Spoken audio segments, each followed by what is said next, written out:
ഇങ്ങനെയൊരു സാങ്കേതികത്വം ഒഴിവാക്കാൻ വേണ്ടി തൽക്കാലം ഇങ്ങനെയൊരു സ്റ്റാറ്റസ് കോയുമായിട്ട് പോകട്ടെ എന്നുള്ള ചിന്തയിൽ കൂടി ആയിരിക്കില്ലേ ഇത്? അങ്ങനെയാണെങ്കിൽ കൃഷ്ണൻകുട്ടിക്ക് മന്ത്രിയായി തുടരുകയും ചെയ്യാം.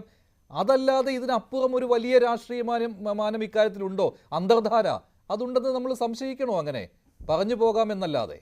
ഒരു മൂന്നാമത്തെ കാര്യം കൂടി ഉണ്ട്. ഈ ജനതാദൾ സെക്യുലർ എന്ന പാർട്ടിയിലെ ഏകദേശം പ്രധാനപ്പെട്ട അവരുടെ മുൻനിര നേതാക്കൾ, ഈ 2 MLA ഒഴിച്ചുള്ള മുൻനിര നേതാക്കളോടെല്ലാം സംസാരിച്ചിട്ടാണ് ഞാൻ ഈ ചർച്ചയ്ക്ക് വരുന്നത്. അവരോടെല്ലാം സംസാരിച്ചപ്പോൾ ഒരു കാര്യം എനിക്ക് മനസ്സിലായി. അതായത് ഈ 2 MLA ഒഴിച്ച് ആ പാർട്ടിക്ക് മുഴുവൻ ഈ കാര്യത്തിൽ വലിയ ദേഷ്യവും വിരോധവും അമർഷവും എല്ലാം ഉണ്ട്. ഈ പാർലമെന്ററി വ്യാമോഹം, കെ കൃഷ്ണൻകുട്ടിയുടെ അത് അവർ വിശേഷിപ്പിച്ച വാക്കുകൾ, ഈ കൃഷ്ണൻകുട്ടിയെ പോലെ ഒരു ഏകാധിപതിയും മാത്യു ടി തോമസിനെ പോലെ ഒരു പള്ളിയിലച്ചനെയും കൊണ്ട് ഞങ്ങൾ തോറ്റു, ഞങ്ങൾക്ക് എന്ത് ചെയ്യാൻ പറ്റും, ഇവരുടെ പാർലമെന്ററി വ്യാമോഹങ്ങൾ ഞങ്ങൾക്ക് വലിയ ബാധ്യതയായിട്ടുണ്ട്, ഇതിനെ ഞങ്ങൾ എങ്ങനെ തള്ളിപ്പറഞ്ഞാലും. അവരെന്താണ് പറയുന്നത്? ദേവഗൌഡയും കൂട്ടരും NDAയിലേക്ക് BJP സഖ്യത്തിലേക്ക് പോയ സ്ഥിതിക്ക് ആ പാർട്ടി വിട്ട് വെളിയിലേക്ക് വരണം എന്നാണ് അല്ലേ? സ്വന്തമായിട്ടൊരു പാർട്ടി രൂപീകരിച്ച് വരിക എന്നുള്ളതാണോ അവർ ഓപ്ഷനായിട്ട് പറയുന്നത്? അത് കൃഷ്ണൻകുട്ടിയും മാത്യു ടി തോമസും സമ്മതിക്കുന്നില്ല എന്ന്. അവർ സമ്മതിക്കുന്നില്ല എന്ന് തന്നെയാണ് പറയുന്നത്. അതിന് അവർ പറയുന്ന കാരണമായിട്ട് അവർ പറയുന്നത്, ഈ ലോക്സഭാ തെരഞ്ഞെടുപ്പ് കഴിയുമ്പോൾ ദേവഗൌഡ BJPയുമായിട്ടുള്ള ബന്ധം ഉപേക്ഷിക്കും, അപ്പോൾ വീണ്ടും അവർ സെക്യുലർ ആവും, അപ്പോൾ വീണ്ടും പിണറായി വിജയന് പറയാം സെക്യുലർ ആയിട്ടുള്ള JDS ആണ് ഞങ്ങളുടെ കൂടെ ഇരിക്കുന്നത് എന്ന്. അപ്പോൾ അതാണ് കണക്കുകൂട്ടൽ. അതായത് ഈ പാർലമെന്ററി തെരഞ്ഞെടുപ്പിൽ ജനതാദൾ എസും BJPയും കൂടെ അവിടെ സഖ്യത്തിൽ മത്സരിച്ചിട്ട് ആ സഖ്യത്തിന് കാര്യമായിട്ട് സീറ്റുകളൊന്നും കിട്ടിയില്ല എന്നും പറഞ്ഞ് ദേവഗൌഡ അത് കഴിഞ്ഞിട്ട് ആ അലയൻസ് അങ്ങോട്ട് തള്ളിപ്പറയും. അതിനുശേഷം പുറത്തേക്ക് വന്നാൽ വീണ്ടും അങ്ങനെ ഒരു സാഹചര്യം ഉണ്ടാകുമല്ലോ എന്നാണ് മാത്യു ടി തോമസും കെ കൃഷ്ണൻകുട്ടിയും ജനതാദളിലെ മറ്റ് നേതാക്കളോട് പറഞ്ഞു വിശ്വസിപ്പിച്ചിരിക്കുന്നതെന്നാണ് ജനതാദളിന്റെ വളരെ പ്രമുഖരായിട്ടുള്ള മുൻപ് MLA-മാരുമായിട്ടൊക്കെയുള്ള നേതാക്കൾ നമ്മളോട് പറയുന്നത്. ഇതിന്റെ അകത്ത് CPM-ന്റെ ഇരട്ടത്താപ്പ് എന്ന് പറയുന്നത് നമ്മൾ ചെറുതായിട്ടൊന്നും കാണരുത്. ഏത് റൂട്ടിലേക്കാ വണ്ടി തിരിക്കണേന്ന് എനിക്കിപ്പോ മനസ്സിലായി. കാരണം ഇവിടെ കോൺഗ്രസ്സുകാർക്ക് പറയാം അവർക്ക് പാലം CPM-ന് വേണ്ട, പക്ഷേ ഇതില് അതിനേക്കാളൊക്കെ ഉപരിയായിട്ടുള്ള ഒരു പ്രശ്നമുണ്ടല്ലോ. ഇവിടെ ശ്രീ അനിൽകുമാറാണ് ഇത് വന്ന് ഇങ്ങനെ ന്യായീകരിക്കുന്നത്. അദ്ദേഹം കുറച്ചു കാലം മുമ്പ് അദ്ദേഹം ഗോവിന്ദൻ മാഷിന്റെയൊക്കെ കാര്യം പറയുന്നുണ്ടായിരുന്നു. അതാണ് ഞാൻ സംശയം പ്രകടിപ്പിച്ച് അദ്ദേഹത്തിന് കൃത്യമായിട്ടുള്ള നിലപാടാണോ പറയുന്നത്. കാരണം കുറച്ചു കാലം മുമ്പ് തട്ടത്തിന്റെ വിഷയത്തിൽ അദ്ദേഹത്തെ തിരുത്തിയത് CPM-ന്റെ സംസ്ഥാന കമ്മിറ്റി അംഗമായ ശ്രീ അനിൽകുമാറിനെ തിരുത്തിയത് വെറും ഒരു വഴിപോക്കനായിട്ടുള്ള ശ്രീ KT ജലീലാണ്. ആൾക്ക് തീരെ വിദ്യാഭ്യാസം വിവരമൊന്നും ഇല്ലേ, വിഡ്ഢിത്തിരെ പറയുള്ളൂ, തെണ്ടി. പഴയ സിമിക്കാരനായിട്ടുള്ള KT ജലീലാണ് ശ്രീ അനിൽകുമാറിനെ തിരുത്തി ഫേസ്ബുക്ക് പോസ്റ്റ് ഇട്ടത്. അതിനുശേഷമാണ് MV ഗോവിന്ദൻ മാഷ് അതിന്റെ അകത്തൊരു നിലപാട് പറയുന്നത്. അതുകൊണ്ട് തന്നെയാണ് മഞ്ജുഷും നേരത്തെ ചോദിച്ചല്ലോ ഗോവിന്ദൻ മാഷിനോട്, ശ്രീ അനിൽകുമാറിനോട്, താങ്കൾ ഈ പറയുന്നത് പാർട്ടിയുടെ കൺകറൻസോട് കൂടിയാണോ എന്ന്. കാരണം പിണറായി വിജയൻ പറഞ്ഞ കാര്യത്തെ പിണറായി വിജയൻ ഇന്ന് ട്വീറ്റ് ചെയ്തിട്ടുണ്ട്. അതായത് ദേവഗൌഡ പറഞ്ഞത് ശുദ്ധ അസംബന്ധമാണെന്ന രീതിയിൽ. അത് പക്ഷേ തള്ളിപ്പറയുന്ന രീതിയിലാണ് ഇപ്പോൾ ശ്രീ അനിൽകുമാർ വന്നിട്ട് ഈ സഖ്യത്തെ ന്യായീകരിക്കുകയാണ് ചെയ്തത്. പരമാർത്ഥ ഇത് കംപ്ലീറ്റ് ആയിട്ട് ഇതിനെ ന്യായീകരിക്കുന്നു. ഏത് സഖ്യത്തെ ന്യായീകരിക്കുന്നു എന്നാണ്? ഒന്ന് ആനന്ദ്, ഏത് സഖ്യത്തെ ന്യായീകരിക്കുന്നു എന്നാണ്?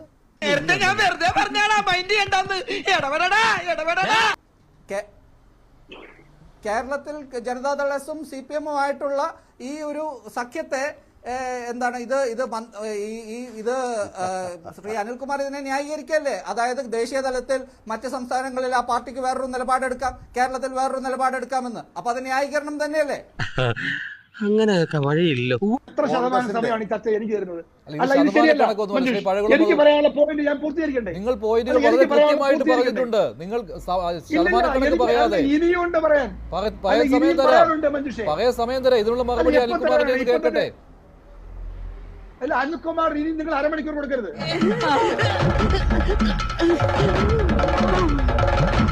ഇല്ലെന്നേ, നിങ്ങൾ സമയം കളയാതെ. ശ്രീ അനിൽകുമാർ, അതെന്താ നിങ്ങൾ എന്നെ പറയുന്നത്? അനിൽകുമാർ നിങ്ങളുടെ സംവാദം നടത്തിക്കോ. ഞങ്ങളൊക്കെ പോയ കോൺഗ്രസിന്റെ 2 പ്രതിനിധികളും എത്രത്തോളം അബദ്ധജടിലമായ അല്പത്തരമാണ് പറഞ്ഞത്. രണ്ടില്ല, ഒരാളേ ഉള്ളൂ, പഴകുളം. രാഷ്ട്രീയം എന്ന് പറയുന്നത് അല്പമെങ്കിലും വിവേകത്തോടെ സംസാരിക്കാൻ കഴിയണം. ഞാൻ എന്താണ് പറഞ്ഞതെന്ന് എനിക്ക് നല്ല ധാരണയുണ്ട്. എൻ്റെ പാർട്ടിയുടെ രാഷ്ട്രീയമാണ് ഞാൻ പറയുന്നത്. ഇത് ശബ്ദം ആ രാഷ്ട്രീയമാണ് ഇപ്പൊ കേരളം തിരിച്ചറിഞ്ഞിരിക്കുന്നത്. ആ രാഷ്ട്രീയമാണ് കേരളം തിരിച്ചറിഞ്ഞിരിക്കുന്നത്. നിങ്ങളുടെ ഇരട്ടത്താപ്പ്, ഞാൻ നിങ്ങളുടെ മൂട് പടം അഴിഞ്ഞു വീണു. അതാണ് ജനങ്ങൾ തിരിച്ചറിഞ്ഞിരിക്കുന്നത്. ശരി, അനിൽ അതിനെക്കുറിച്ച് പറഞ്ഞോളൂ. അല്ലാതെ ആ സാങ്കേതിക പ്രശ്നം പരിഹരിക്കാം. യാതൊരു സാങ്കത്യവും ഇല്ലാതെ, യാതൊരു മര്യാദയില്ലാതെ, വേറെ ഓരോ കാര്യങ്ങൾ പറയാതെ നിങ്ങൾ ഇതിന് മറുപടി പറയൂ. ശരി, അനിൽ ഒരു കോൺഗ്രസ്സുകാരനെ ഈ ചർച്ചയിലുള്ളൂ കേട്ടോ. അല്ലല്ല, ആനന്ദ് കച്ചൂടി കോൺഗ്രസ്സുകാരൻ തന്നെയാണ്, പച്ച കോൺഗ്രസ്സുകാരൻ തന്നെയാണ്. അദ്ദേഹം പച്ചയായ കോൺഗ്രസ്സുകാരൻ തന്നെയാണ്. അദ്ദേഹം കോൺഗ്രസ്സുകാരൻ മാത്രമായിട്ടാണ് എല്ലാ ചർച്ചയിലും വന്നിട്ടുള്ളത്. എന്റെ അനുഭവം അങ്ങനെയാണ്, മറിച്ചൊരു അനുഭവമില്ല. അതെ, എല്ലാ ചർച്ചയിലും ആനന്ദ് കച്ചൂടി കോൺഗ്രസ് ആണ്. അത് ഞാൻ നിങ്ങളെ അനുഭവിക്കുന്ന അങ്ങനെയാണ്, ഞാൻ അനുഭവിക്കുന്ന നിങ്ങൾ അങ്ങനെയാണ്. ഞാൻ എന്റെ അഭിപ്രായം പറയുകയാണ്, നിങ്ങളെ കുറിച്ചുള്ള എന്റെ അഭിപ്രായം നിങ്ങൾ പച്ചയായ കോൺഗ്രസ് ആണ്. നിങ്ങൾ പച്ചയായ കോൺഗ്രസ് ആണ്.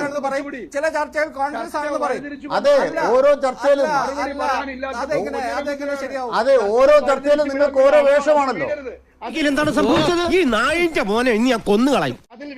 ആനന്ദ് കൊച്ചുകുടിക്ക് ഓരോ ചർച്ചയിലും ഓരോ വേഷമാണല്ലോ. അനിൽ, അത് പ്രശ്നാധിഷ്ഠിതമല്ലേ? ആനന്ദ് കൊച്ചുകുടിക്ക് ഓരോ ചർച്ചയിലും ഓരോ വേഷമാണല്ലോ. അല്ലല്ല, ഓരോ ചർച്ചയിലും ഓരോ വേഷമാണ്. ഇന്ന് അദ്ദേഹത്തിന്റെ വേഷം എന്താണ്? ഞാൻ ആ വേഷത്തെ കുറിച്ചാണ് പറയണത്. അദ്ദേഹത്തിന്റെ വേഷം എന്താണ്? അദ്ദേഹത്തിന്റെ വേഷം CPM-ന്റെ നയം ആനന്ദ് കൊച്ചുകുടി പറയും, അനിൽകുമാർ പറയണ്ട. ഞാൻ എൻ്റെ പാർട്ടിയുടെ നയാ പറഞ്ഞത്. ശരി, ആ പാർട്ടിയുടെ നയം അഭിമാനത്തോടെ പറയുകയാണ്. BJP-ക്കെതിരായ പോരാട്ടമാണ് എൻ്റെ പാർട്ടിയുടെ നയം. ആ നയം ഞാൻ പറയട്ടെ, ഇനി നിങ്ങൾ സംസാരിക്കരുത്. എൻ്റെ ശബ്ദം പണ്ഡിതനാണെന്ന് തോന്നുന്നു, അർത്ഥം പറഞ്ഞു കേട്ടില്ലേ? ഞാൻ പറയട്ടെ, കോൺഗ്രസ് ഭരിച്ചപ്പോൾ എൻ്റെ പാർട്ടിയുടെ നയം ഞാൻ പറയും. ആ നയം പറയുമ്പോൾ ഇന്ത്യ രാജ്യത്ത് എവിടെയാണ് ഭരിച്ചപ്പോൾ ഞാൻ CPM വേഷത്തിൽ വന്നിട്ടുണ്ട് ശ്രീ അനിൽകുമാർ. സമർത്ഥിക്കുന്നത് എനിക്കതിനെ യോജിപ്പില്ല, ഞാൻ അതിന് യോജിക്കുന്നു. ആ സൗജന്യം നിങ്ങളുടെ വേണ്ടല്ലോ. നിങ്ങളുടെ സൗജന്യം കൊണ്ടല്ലല്ലോ ഞങ്ങൾ ഈ നിലവാരത്തിൽ നിൽക്കുന്നത്. നിങ്ങളുടെ ഒരു സൗജന്യം ആവശ്യപ്പെടുന്നില്ല. നിങ്ങളെപ്പോലുള്ള ആളുകൾ അവസരവാദ വിദൂഷക വേഷം കെട്ടിക്കൊണ്ട് ഇറങ്ങി തിരിച്ചിരിക്കുകയാണ്. എന്നിട്ട് പച്ച കള്ളം പറയുകയാണ്. നിങ്ങൾ എത്ര കള്ളങ്ങളാണ് അവിടെ പറഞ്ഞത്? കമ്മ്യൂണിസ്റ്റ് പാർട്ടിക്കെതിരായി, മാർക്സിസ്റ്റ് പാർട്ടിക്കെതിരായി. ഒരു കാര്യം നിങ്ങൾ ദയവായി മനസ്സിലാക്കണം, CPM-ന്റെ ഏതെങ്കിലും നേതാവിന് നയമില്ല. ഞങ്ങളുടെ നയം എന്ന് പറയുന്നത് പാർട്ടി കോൺഗ്രസ് തീരുമാനിക്കുന്ന നയമാണ്. ആ പാർട്ടി കോൺഗ്രസ് തീരുമാനിക്കുന്ന നയമാണ് ഞാൻ ഈ വേദി പറഞ്ഞത്. അതുപ്രകാരം ഞങ്ങളുടെ നയം എന്ന് പറയുന്നത് ഇന്ത്യ രാജ്യത്ത് BJP-യെ തോൽപ്പിക്കാൻ എല്ലാ തലത്തിലും മുന്നോട്ട് വരും. ഒരല്പം മട്ടുണ്ടല്ലേ. രണ്ടാമത്തെ പ്രധാനപ്പെട്ട കാര്യം, അതിന് സംസ്ഥാന തലത്തിൽ പരമാവധി വോട്ട് ശേഖരിക്കാൻ ശേഷിയുള്ളവർ തിരിച്ചു നിൽക്കും. അവരെ ആ നിലയ്ക്ക് മുന്നണിയിൽ ഉണ്ടാക്കണം.